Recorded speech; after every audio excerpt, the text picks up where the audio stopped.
While the world is familiar with the devastating impact of atomic bombs, many may not be aware of the man that survived both. Tsutomu Yamaguchi. Talk about being in the wrong place at the wrong time. In this video, we'll explore the events that led him to being branded as both the luckiest and unluckiest man in the world. Yamaguchi's tale of survival will leave you astonished and questioning the unpredictable nature of destiny. Join us as we unravel this gripping account of resilience and courage, one that has left an indelible mark on history and defies all odds. In the summer of 1945, Yamaguchi found himself on a 3-month business trip to Hiroshima, far from his usual home in Nagasaki. On that fateful day, August 6th, he experienced a twist of fate. As he was on his way to the train station, near to where the bomb would be dropped, he realized he had forgotten his hanko, a type of identification stamp common in Japan at the time.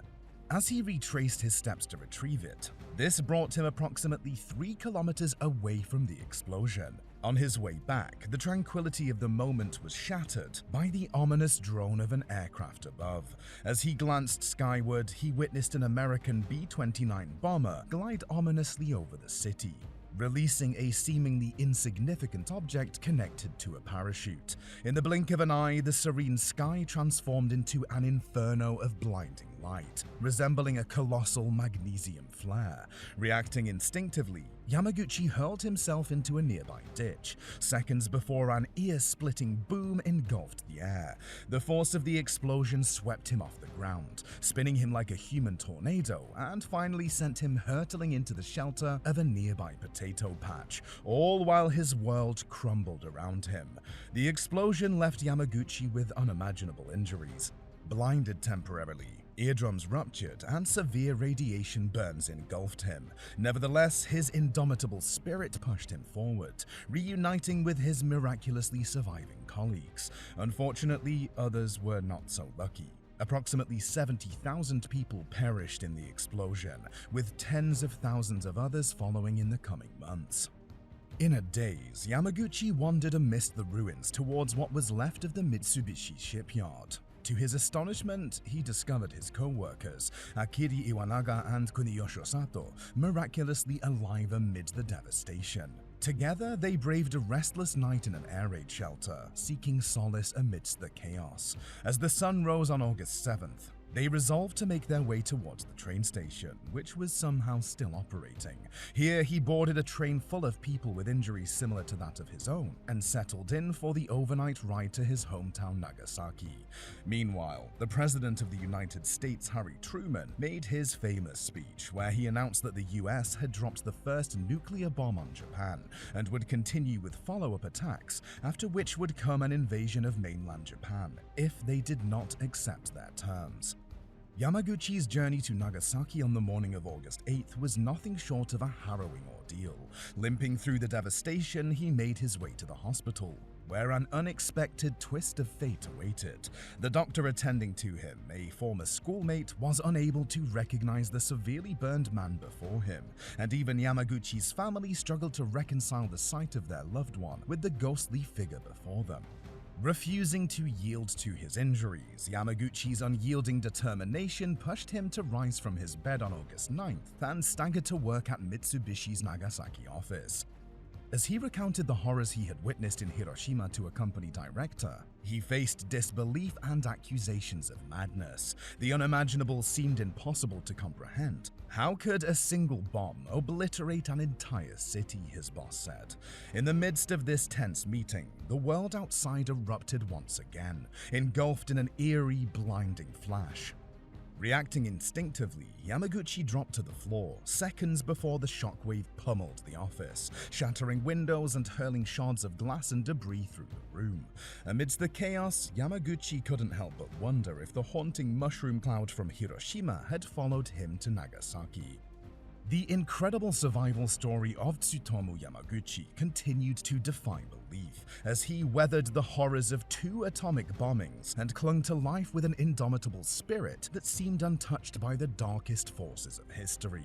The cruel hands of fate seemed relentless as Yamaguchi experienced yet another harrowing encounter with nuclear devastation. The bomb that struck Nagasaki was even more potent than the one that devastated Hiroshima. However, an odd amalgamation of the city's hilly landscape and a reinforced stairwell granted him an unexpected shield. As the blast erupted in the office, his bandages were violently torn off, exposing him to a fresh wave of cancer-causing radiation. Yet, remarkably, he emerged relatively unscathed, defying all odds once more. After escaping the remnants of the Mitsubishi building, Yamaguchi rushed through the bomb-ravaged Nagasaki, desperate to check on his family. His heart sank as he witnessed a section of his house reduced to rubble, but to his immense relief, both his wife and son had sustained only superficial injuries. In yet another peculiar twist of fate, his wife had been away seeking burn ointment for him, and the timing saved their lives. Taking refuge in a tunnel when the explosion struck, they were miraculously spared from the devastation that surrounded them. The intricate dance between misfortune and fortune continued to weave its enigmatic pattern around Tsutomu Yamaguchi, sparing his life twice amidst the chaos of nuclear warfare. His story stands as a poignant reminder of the unfathomable mysteries that life holds, and the unpredictable ways in which destiny can entwine the threads of existence. In the aftermath of the bombings, Yamaguchi's body bore the heavy burden of dual radiation exposure. His health rapidly deteriorated, hair falling out, wounds turning gangrenous, and incessant vomiting plaguing him. As Japan faced its surrender, Yamaguchi, languishing in a bomb shelter with his family, felt neither joy nor sorrow. Seriously ill and weak, he believed he was nearing the end of his journey. Against all odds, Yamaguchi defied the cruel clutches of radiation's aftermath and embarked on a remarkable recovery. He reclaimed his life, serving as a translator for the US Armed Forces and later teaching in school. Resuming his engineering career at Mitsubishi, he and his wife went on to have 2 more children, both daughters. To cope with the haunting memories of Hiroshima and Nagasaki, Yamaguchi turned to poetry, finding solace in the written word. For decades, he kept his experiences private until the 2000s, when he bravely released a memoir, becoming a vocal advocate for nuclear disarmament. In 2006, Yamaguchi traveled to New York, delivering a compelling speech before the United Nations, sharing his first-hand experiences as a survivor of 2 atomic bombings and advocating for a world free from nuclear weapons. He felt a profound sense of destiny, believing it was his duty to speak out against the horrors he had witnessed. Remarkably, Yamaguchi was not the sole person to endure both atomic blasts. His co-workers and others had also experienced the harrowing double devastation. Yet, it was Yamaguchi alone who received official recognition from the Japanese government as a twice-bombed person. The honor, known as Niyu Hibakusha, came in 2009, just a year before his passing at the age of 93. The aftermath of the Hiroshima explosion left Yamaguchi with permanent hearing loss in his left ear and a temporary loss of hair. His daughter vividly remembers her father being constantly wrapped in bandages until she reached the age of 12, a poignant reminder of the profound physical toll the bombings had taken on him.